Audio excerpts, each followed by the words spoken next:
Hello my dear students, what is the nature of the bond between the carbon atom and the halogen atom? You may not get any question from this particular part, trihalide or pentahalide. So both the methods we will have to study. If you do not balance the equation also, it is okay. You also learnt a very important rule here called as Markovnikov's rule, correct?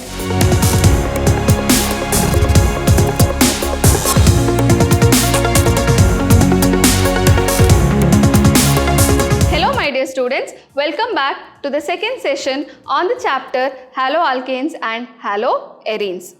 Last class, I had explained to you all about the classification of haloalkanes and haloarenes as well as we learnt about the nomenclature. Today, we learn about the nature of the bond, also about the preparation of haloalkanes. Okay. So, first one, nature of CX bond. That is, what is the nature of the bond between the carbon atom and the halogen atom? Okay. The halogen X, what we have written or represented as, is more electronegative than that of carbon. So, CX bond is a polar bond. You can see here you have X, which is pulling the electron of the carbon atom slightly towards itself. So, it gets a partial negative charge and the carbon atom gets the partial positive charge, and because of which this bond becomes a polar bond. Okay. Now, the size of the halogen, what is the order? We know that fluorine is the smallest one and the iodine is the largest one. So, it is in the order fluorine, chlorine, bromine and iodine. That is the size of the halogen atom. Now, what about the CX bond length? What is the length of the CX bond? Which is the longest one? It is carbon and iodine bond is the longest one. Then we have carbon and bromine. Then we have carbon and chlorine, and the shortest bond length is between carbon and fluorine.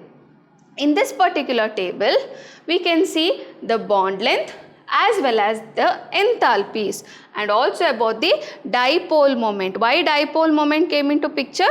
Because they are polar bonds. See, they all have somewhere around 1.8 d by as their dipole moment. Okay. Now, we will see here the relation between bond length and the enthalpy, that is in kilojoule per mole. Okay. So, here you see CH3F, the bond is shorter. You see the values here, 139 picometer.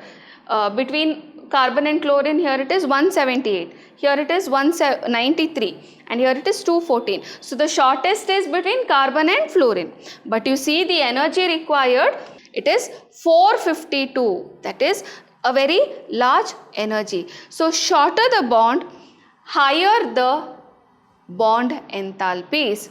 Okay, here you can see as the bond length is going on increasing, you can also observe that the bond enthalpies is going on decreasing. So, they are inversely proportional. That is what you need to understand. You don't have to by heart these values. You have to understand that the bond length is inversely proportional to bond enthalpies. That is, longer the bond, it is easier to break. Shorter the bond, it is very difficult to break. Okay. So, that is the nature of CX bond. Next, we are going to learn about the preparation of haloalkanes. Okay. So, there are 4 methods. From alcohols, further you have 3 methods, that is using halogen acids, using phosphorus halides and using thionyl chloride. Okay. Next one is halogen exchange method. In that you have further of 2 types, that is Schwartz reaction and Finkelstein reaction. The last 2 actually you all have studied in the first year, that is by free radical halogenation and from alkenes. Okay. So, these 2 most of the time for the final exam you may not get any question from this particular part compared to the first two methods, which is more important. Okay. First one, from alcohols. From alcohols you have three methods. So the first one, using halogen acids. What is it? Using halogen acid. Which are the halogen acids which we have? That is, it can be HCl, HBr or HI. Okay. So what is it? When alcohols are heated with halogen acids like dry HCl, HBr or HI in the presence of anhydrous zinc chloride. What is it? Anhydrous zinc chloride, alkyl halide is obtained. Now what is the general formula of alcohol? ROH. So it is written here ROH. R can be any alkyl group. Okay. HX. It is the general formula for halogen acid. HX. X can be chlorine, bromine or iodine. Okay. In the presence of what we have to write? Anhydrous zinc chloride, ZnCl2. Okay. You will get, see here, H2O will be removed. H2O is removed and R will get bonded with X. R will get bonded with X to form alkyl halide. So now this is the general equation. We also have to learn to write the examples here. I shall write the example by replacing R with CH3 group, or you can also write C2H5 group, and halogen X with either chlorine or with bromine. It is always better to use chlorine or bromine for X. Okay. And easiest method for R, you can write either with CH3 group or C2H5 group. Okay. So I shall write the example here. R, I will take it as CH3. So CH3OH plus HCl in the presence of what? Anhydrous zinc chloride when it is heated. Okay. What is removed? H2O. Water is removed. So I will get CH3Cl plus H2O. Now you also have to know to write the names here. So what is CH3OH? It is methyl alcohol, or IUPAC name is methanol. Either of them you can write. Okay. This is methanol or methyl alcohol. Okay. HCl need not write, or hydrogen chloride. Okay. Or hydrochloric acid.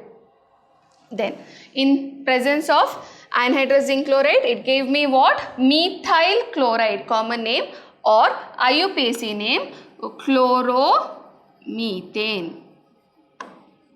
Okay. So it's very important to write the name of the compounds, especially when it is having a functional group like this, like alcohol and chloromethane, etc. Okay. So this is the first method. Now in this one, if I am particularly using HCl and anhydrous zinc chloride for the formation of chloroalkanes, then that process is called as Grove's process. What is it? It is Grove's process. Also, the mixture of HCl and anhydrous zinc chloride is called as Lucas reagent. What is it? Lucas reagent. This is very important for you all for your exam for 1 mark. What is Lucas reagent? It is a mixture of HCl, dry HCl with anhydrous zinc chloride. What is it? HCl with anhydrous zinc chloride. When we are using Lucas reagent, then the reaction, this particular reaction, we call it as Grove's process. Okay, that is to produce alkyl chlorides. We call them as Grove's process. So I hope you have understood about the first method of preparation. Next one we have is using phosphorus halide. Now in phosphorus halide there are of two types. It can be phosphorus trihalide or it can be phosphorus pentahalide. That is, for example, PX5 or it can be PX3, trihalide or pentahalide. So both the methods we will have to study. First one with phosphorus pentachlorides. So it is very specific, we are using chlorides, okay.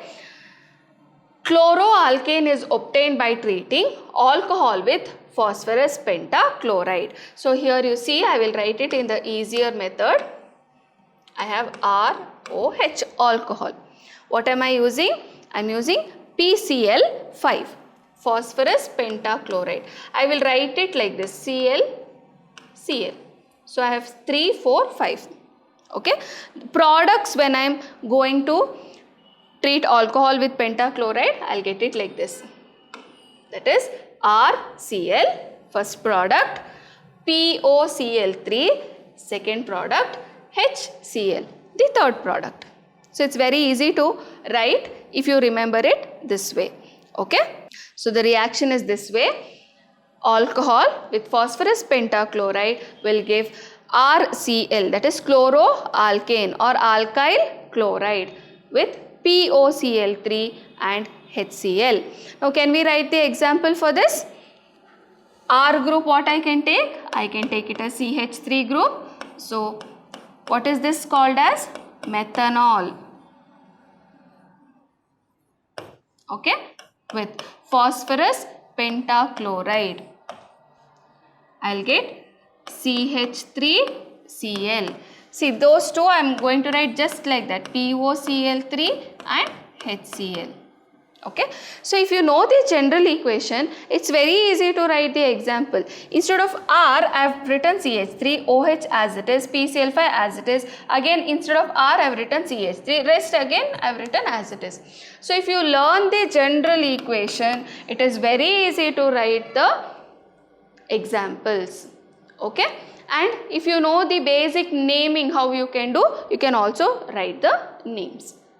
So this is chloromethane. So I hope you have understood with phosphorus pentachloride. Next is with phosphorus trihalide. Okay. So here I am using the word trihalide because I am teaching you all both with trichloride and also how to get bromoalkanes. Okay. So with phosphorus trihalide, haloalkanes are obtained when primary alcohols are treated with phosphorus trihalide. Okay. This is the first method. You see here ROH plus PX3. So X can be chlorine or bromine. Okay. What I will get? I will get R with X, that is my alkyl group I will get. Then what will get?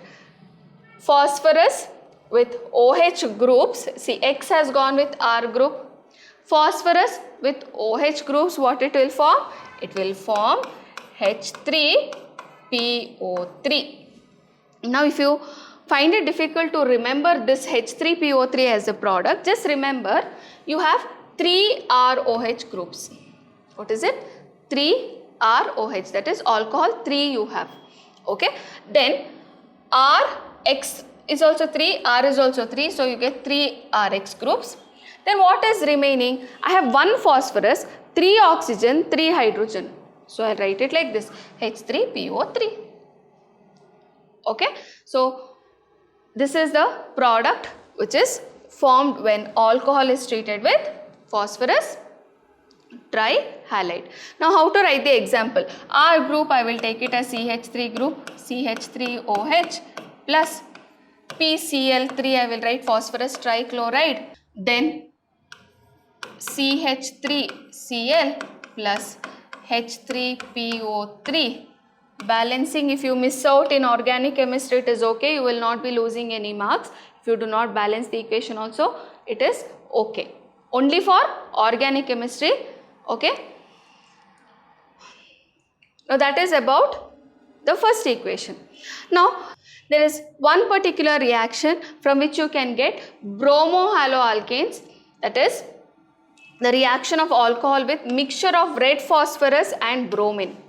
So if I take alcohol and treat it with red phosphorus and bromine, also you can get this with iodine. Okay, that's why I2 is also written here. Then the OH group is substituted with bromine.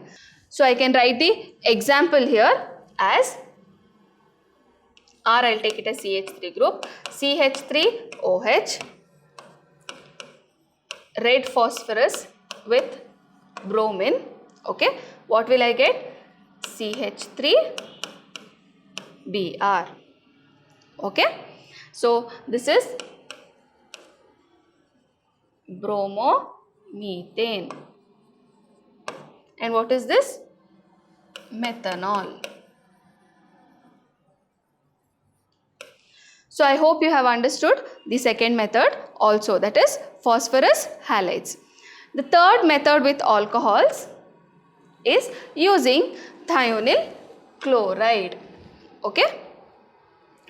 Alkyl chloride can be obtained by heating alcohol with thionyl chloride in the presence of pyridine. This process is called as Darzens process. What is it? Darzens process. So I am taking alcohol, ROH group, thionyl chloride is SOCl2. What is it? SOCl2. Here what do we require? Pyridine as the catalyst, and R with 1 Cl, SO2 and HCl. Okay. Here also easier way of writing is there, that is ROH SOCl2. I will write like this. Okay. So RCl, HCl, SO2. So you can write the products and remember it very easily. Okay. This method to prepare chloroalkanes is most preferred because the products which is formed here, these are gases and it will just go off, and there is no need further separation of products because you are going to get only chloroalkanes. Okay, the other products are all gaseous here. So this is the most preferred method for preparation of specifically chloroalkanes, because here you can get only chloroalkanes. I cannot get anything else because I am using only thionyl chloride. Okay, I will write one example now. It is CH3OH plus SOCl2, presence of pyridine. When it is heated, I will get CH3Cl plus SO2 plus HCl. So again, what is this? Chloromethane, and this is methanol. So I hope you have understood the three methods using alcohol. Okay. Next one, by free radical halogenation. You have already studied this in your first year. So the question from the exam point of view, whether this will be asked, the chances of asking this for your second year board exams might be a little less because you have already done this in your first year as well. Okay. So free radical chlorination or bromination of alkanes give complex mixture of haloalkanes. That is, here we have taken, what is this compound? 1, 2, 3, 4. 4 carbon atoms is there. So it is butane. Butane, when it is treated with chlorine in the presence of sunlight or heat, what you will get? You will get a mixture of compounds, many different types of haloalkanes you can get, or specifically chloroalkanes you can get here. We have just written two products. The first one is 1-chlorobutane and the second one is 1, 2, 3, 4. So it is 2-chlorobutane. So for free radical chlorination, or it can even be bromination. Okay, so chlorine, when it is treated in the presence of sunlight, any alkane get converted into an haloalkane. Fine. Next one, from alkene.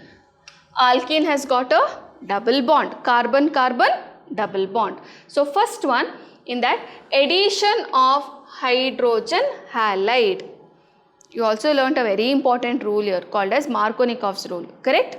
So addition of hydrogen halide to alkene. An alkene is converted to corresponding alkyl halide by reaction with hydrogen chloride or hydrogen bromide or hydrogen iodide. So I can take HX, where X can be chlorine, bromine or iodine. So what will happen?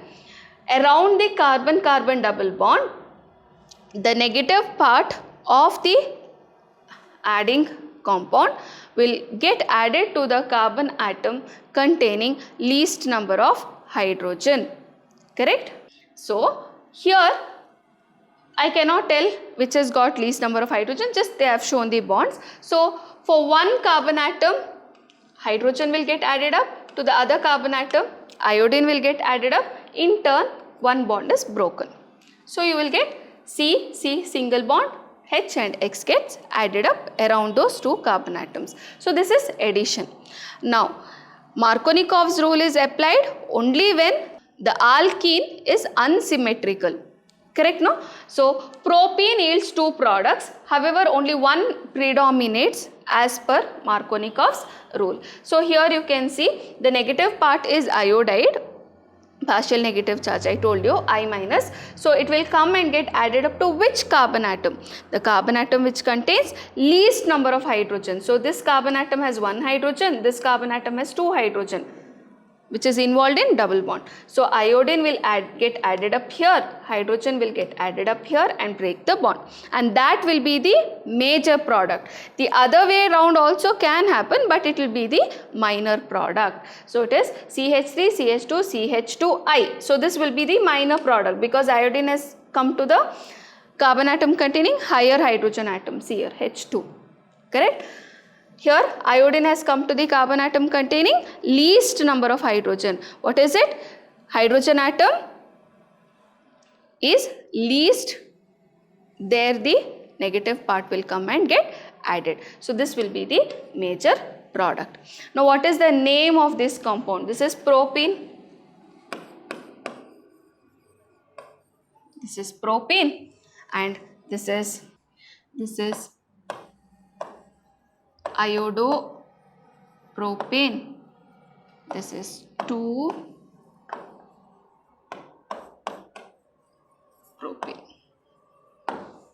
Okay. So that is about addition of hydrogen halides. First one. The second is direct addition of halogens to alkenes. So in the laboratory, addition of bromine in CCl4 to alkene results in discharge of reddish brown color of bromine, constitutes an important method for detection of the double bond in a molecule. The addition results in synthesis of vicinal dibromide, which is colorless. Okay, so if you take for example what we have taken here is ethene. Ethene we have added bromine in the presence of carbon tetrachloride, or bromine is dissolved in carbon tetrachloride. Okay, you will get vicinal dibromide. Vicinal means bromine will get added up to both the carbon atoms to break the bond.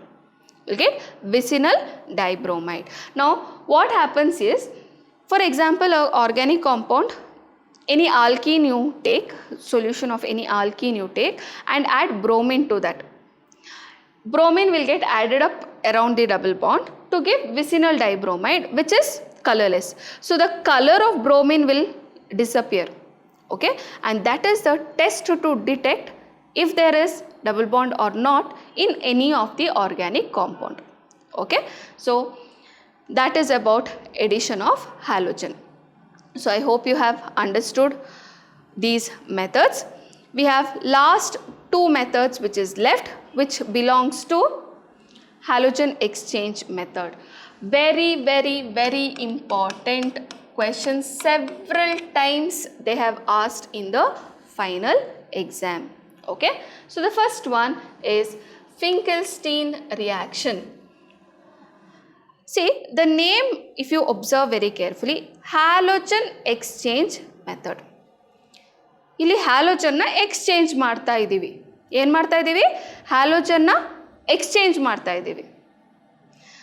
All the while when I was explaining about the preparation of haloalkanes, X group would be usually chlorine or bromine. I never mentioned about iodine or fluorine, isn't it? So specifically if you want iodoalkane or fluoroalkane, you can use one of these methods from chloroalkanes or bromoalkanes. Okay, so what we are taking is Rx. I am taking a haloalkane itself. Okay, where X is chlorine or bromine, which is easy to get by other methods. So Rx, I am taking a haloalkane, treating it with sodium iodide. Treating it with sodium iodide in the presence of dry acetone. So I should have dry acetone. Okay, what will happen is the halogen gets exchanged. Iodine will go with the alkyl group, sodium will take the chlorine or the bromine group. Example I shall write here. I will take CH3Cl plus sodium iodide in the presence of dry acetone. What will happen? Sodium chloride will be removed and I will get CH3I and sodium chloride will be removed. So this is iodomethane and here I got chloromethane I have taken.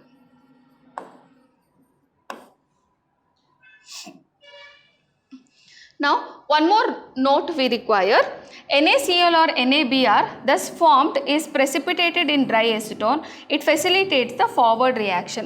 See, for the reaction to be only in forward direction, we are using dry acetone. In the presence of dry acetone, the sodium chloride or sodium bromide what is formed, it will precipitate and only forward reaction will keep going on. Okay, so that is about Finkelstein reaction. The last one is Schwarz reaction. Schwarz reaction, we are going to get fluorides. What is it? Fluoride. Fluoroalkanes. Okay.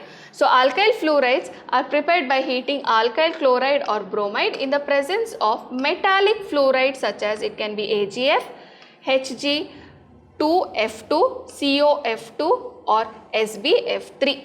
So totally it should contain fluorine. Okay, metallic fluorides you have to take. The reaction is termed as Schwarz reaction. Simplest equation we have taken. I have taken alkyl bromide treated with silver fluoride to get alkyl fluoride and silver bromide. So here what happens? Exchange, halogen exchange will happen. So example I will write CH3Br plus AgF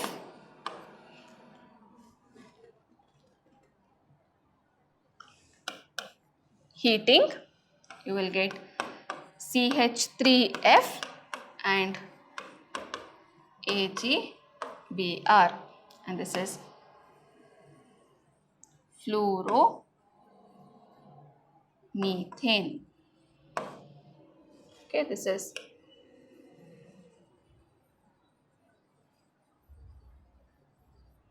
bromomethane.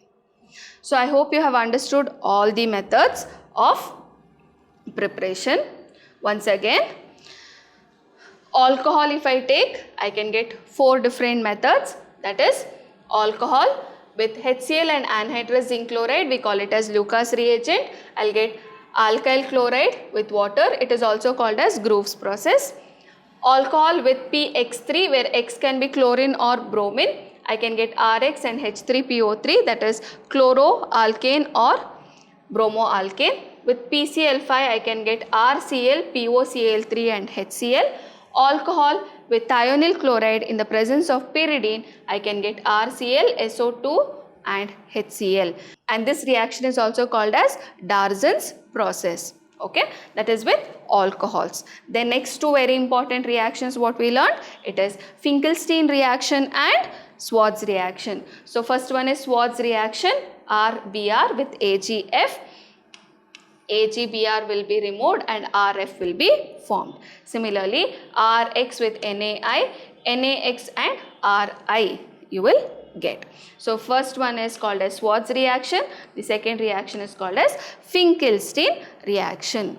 So I hope you have understood about the preparation of haloalkanes. Okay. Next we learn about the physical properties. Physical properties of haloalkanes. Haloalkanes are colorless. They are sweet smelling liquids. The lower members like methyl chloride, methyl bromide or ethyl chloride are colorless gases. See, they are gaseous state, while members having a very high molecular mass are also solids. Okay. So that's about the physical state and smell. Next we have boiling point or melting point. Okay. The boiling point of haloalkanes can be depending on many factors. Okay. The first one is factor of number of carbon atoms. So how many carbon atoms are present, depending on that. See, I have taken an example. Here the alkyl group has got only one carbon atom, here 2 carbon atom, here 3 and here 4. So the first example, but the halogen is same. All halogen is chlorine only. So here it is chloromethane, chloroethane, chloropropane, chlorobutane. And the boiling point is increasing as the chain length is going on increasing. Why exactly? See, when going down the homologous series, the boiling point increases. This is due to the increase in relative molecular mass, which increases the van der Waals forces, causing the boiling point to increase.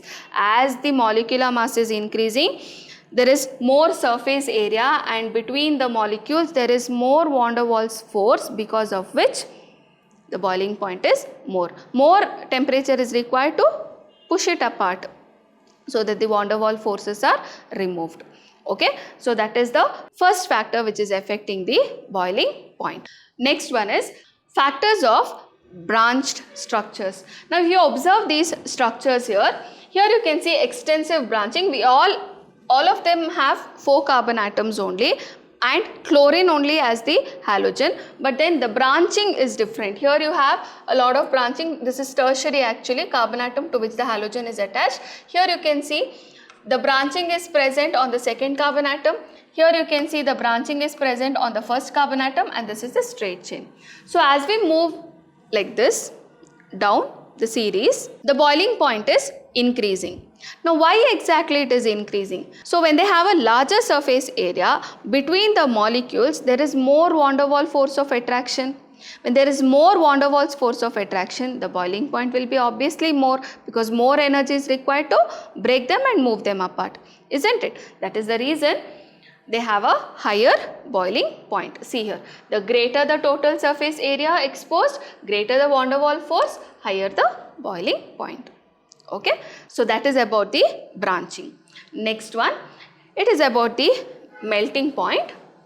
Dichlorobenzene if we take, okay, the para isomer being symmetrical packs closely in the crystal lattice and hence has much higher melting point than ortho and meta isomer. So you can see the boiling point and melting point. Okay, melting point if you observe, this is 256, 249. Only para it is a little higher, it is 323, okay, Kelvin. Why exactly? Because they are symmetrical, they can be packed very closely to one another, because of which the melting point is higher compared to, see, because there is a side chain, they cannot be closely packed. Some gap will come because of this side chain which is present there. Okay, that is why they have a lesser melting point compared to that of para isomer. Okay, there is one more factor which is affecting the boiling point, that is different halogens. If we use, what will happen? Same length of the chain, but halogen is different. Then see here, chlorine has got lesser, bromine has got a little more, iodine when it is present is the highest. Okay, boiling point increases. Why? When going down the halogen group, the molecular mass increases, causing the greater van der Waals forces, which eventually results in higher boiling point. As the mass is more, the size is increasing, because of which the van der Waals force also is more and boiling point is more. Okay, so that is about the boiling point of haloalkanes and arenes. Next we have the solubility of haloalkanes in water. Even though if there is a CX bond which is polar in nature, these are insoluble in water. Okay, that is because they cannot form hydrogen bond with water, though it's soluble in some of the organic solvents. Now here if you see this table, you have one chlorine atom, here 2 chlorine atoms, you have 3 and then 4. As the number of chlorine atoms is going on increasing, the solubility also increases. When there is more substituent groups of chlorine, molecule becomes less polar. As a result, polarity decreases, causes the solubility to decrease. What happens? Polarity will decrease, because of which what will happen? Solubility also will decrease. Okay, so that is about the solubility of haloalkanes. So I hope you have understood. Next class we will be learning about chemical properties and nucleophilic substitution reactions. Okay, see you next class. Thank you my dear children. Stay tuned, stay focused.